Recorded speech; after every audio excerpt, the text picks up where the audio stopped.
Habari, naitwa Sofia Kesi, ni mwandishi wa habari na ni mtangazaji kutoka Clouds Media Group. Ukweli ni kwamba section ya leo ilikuwa ni nzuri sana. Tumepokea mafunzo mazuri kutoka kwa Bakari Machumu ambaye alikuwa ndio akitufundisha. Tumepata kujifunza vitu vingi sana, especially katika masuala mazima ya uandishi wa habari.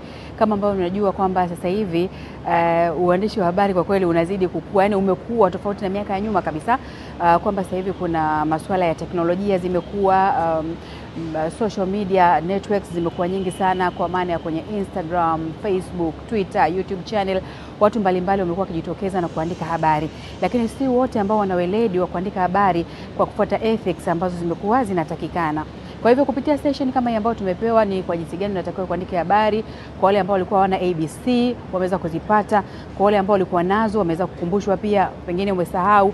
Kwa hivyo ni session ambayo ilikuwa ni nzuri sana na tumeondoka na vitu vizuri ambavyo vya kujifunza na havitaishia kwetu. Ina maana tupeleka katika newsroom zetu mbalimbali kuambia marafiki, kuambia wafanyakazi wenzetu na kukumbushana kwamba tunaenda kwenye uchaguzi, tunaenda kuandika taarifa mbalimbali, tufanye nini, tuzingatie misingi gani, tuchore vipi ramani yetu katika kuhakikisha kwamba tunapata taarifa ambayo ni bora zaidi, yenye majibu sahihi kwa wakati sahihi, kwa wale ambao ni wafuasi, kama ni watazamaji, wasikilizaji au wale wasomaji wa kwenye magazeti mbalimbali.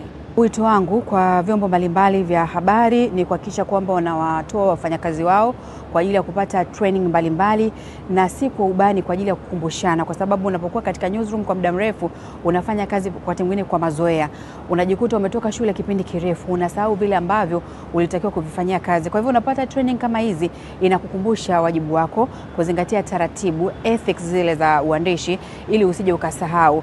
Lakini pia ni jukumu la waandishi wa habari pia na wao wenyewe kutafuta kupitia hizi social media platforms.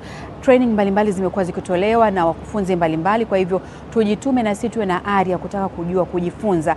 Tuwatafute watu kama kina Bakari, lakini pia kampuni nyinginezo ambazo zipo zinaweza kutoa elimu, watusaidie, ambayo itatusaidia pia kutupa uelewa ulio bora zaidi katika utendaji wa kazi zetu.